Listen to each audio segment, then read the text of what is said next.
Hello everyone, welcome to Avinash classes DRH।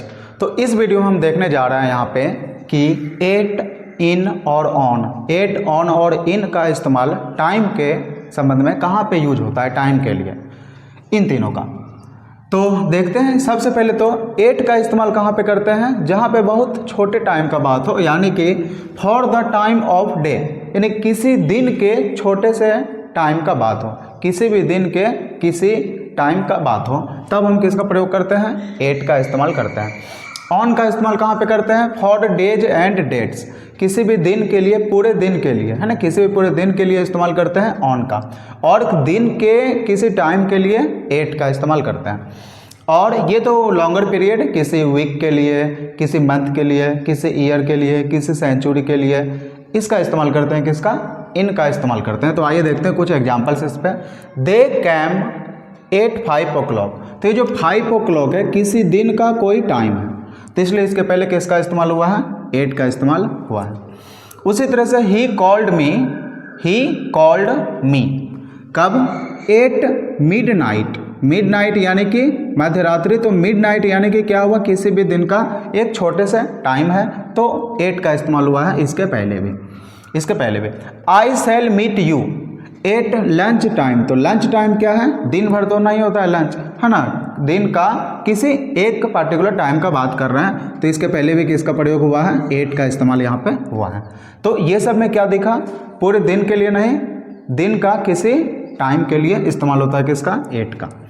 अब है दे cam on Friday, तो ये पूरे दिन का बात है यहाँ पे। फ्राइडे कितने बजे आए नहीं पता है ना, फ्राइडे को आए, है ना, तो यहाँ पे क्या है, ऑन का इस्तेमाल हुआ है, ऑन फ्राइडे, पूरे दिन का बात हो रहा है। He called me on 10th जनवरी, है ना, तो 10 जनवरी किसी पूरे दिन का बात हो रहा है, तो यहाँ पे भी ऑन।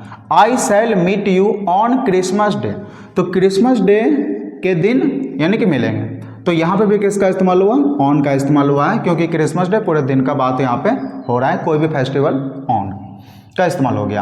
अब फॉर लॉन्गर पीरियड्स यानी लंबे समय अंतराल के लिए, जैसे दे कैम इन जनवरी, यानी जनवरी के कौन से दिन को आया नहीं पता, ये पता होता तो ऑन लगता, है ना, नहीं है तो इन जनवरी। ही कॉल्ड मी इन 2020, तो ये पूरे ईयर का बात हो रहा है। I shall meet you in winter में, तो विंटर एक लॉन्गर पीरियड है, इसलिए यहाँ पे क्या लगा, इनका इस्तेमाल हुआ है। सम अदर एग्जाम्पल्स, एट कहाँ पे आ सकता है, और तो इसी तरह से एट नून, एट सनसेट। नून का मतलब हो गया एकदम दोपहर का बात कर रहे हैं, एकदम 12 बजे का बात है, तो इसलिए छोटे सा टाइम है, तो नून हो गया, NWN नून। ये एट सनसेट, एट नाइट। हाँ, तो यहाँ पे क्या है, ये थोड़ा अलग है। एट नाइट कहाँ से आ गया, तो ये एक फ्रेज ही है एक तरह से, कि अगर कोई जनरल काम होता है, कोई भी जनरल काम होता है, तो उसके लिए हम एट का इस्तेमाल करते हैं पूरे नाइट के लिए, और नहीं तो ऐसे तो प्रयोग करते हैं in the night, in the morning, in the evening, in the afternoon, इस तरह से यूज होता है, इन लग के, in the morning, in the evening, in the afternoon, in the night. लेकिन अगर जनरल काम है तो नाइट के साथ भी क्या लगता है, एट का इस्तेमाल करते हैं। At the weekend, eight Christmas. अब यहाँ पे कन्फ्यूजन होगा, एट क्रिसमस, ऑन क्रिसमस कौन सा सही है, ये इस क्रिसमस का मतलब हुआ पूरे क्रिसमस दिन, और इस क्रिसमस का मतलब है एट जब लग गया तो जिस समय सेलिब्रेट कर रहे हैं क्रिसमस, यानी क्रिसमस डे का मतलब ऐसा तो नहीं दिन भर क्रिसमस डे, है ना, सेलिब्रेशन हो रहा है, नहीं, जिस टाइम में सेलिब्रेशन हो रहा है उस टाइम के लिए एट आएगा, नहीं तो उस पूरे दिन का बात होगा तो ऑन आएगा। जैसे ये ऑन माई बर्थडे, तो ऑन लगने का मतलब ये हुआ कि बर्थडे के दिन, किसी भी टाइम। अब जिस समय सेलिब्रेट कर रहे हैं बर्थडे, उसके लिए बात करेंगे, तब लग जाएगा एट बर्थडे, है ना, तब वहाँ पे किसका इस्तेमाल होगा, एट का, है ना। तो और भी एट है, at present, at the moment, at the same time, तो इन सब चीज़ों के लिए एट का इस्तेमाल यहाँ पे कर देते हैं।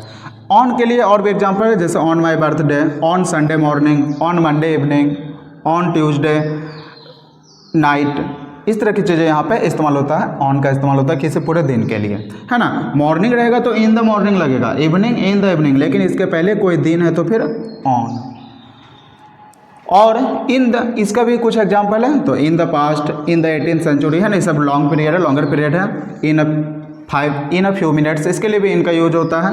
इन अ वीक, इन 6 months, ये सब लॉन्गर पीरियड है तो इनका इस्तेमाल होगा। कुछ एक्सेप्शन है यहाँ पे कि अगर किसी इन सब चीज़ों के पहले लास्ट, नेक्स्ट, दिस, एवरी, ये सब चीज़ें आए, तो उसके पहले ये जो है एट, ऑन, इन का इस्तेमाल नहीं करते हैं। जैसे I called you last night, ऐसा नहीं कि at last night, in the last night, नहीं, लास्ट आ गया तो कोई प्रीपोजिशन नहीं लगेगा। He will marry next year, ना कि in the next year, in next year नहीं, यहाँ पे नेक्स्ट आ गया तो इसलिए यहाँ पे सिर्फ नेक्स्ट ईयर होगा, ना कि कोई प्रीपोजिशन का इस्तेमाल होगा। तो इस तरह से देख सकते हैं टाइम के लिए एट, ऑन, इन का इस्तेमाल कहाँ कहाँ पे हम कर सकते हैं। इस तरह के और भी वीडियोज़ के लिए चैनल को ज़रूर सब्सक्राइब कर लें और वीडियो अच्छा लगा तो लाइक करें। मिलते हैं नेक्स्ट वीडियो में, तब तक के लिए धन्यवाद।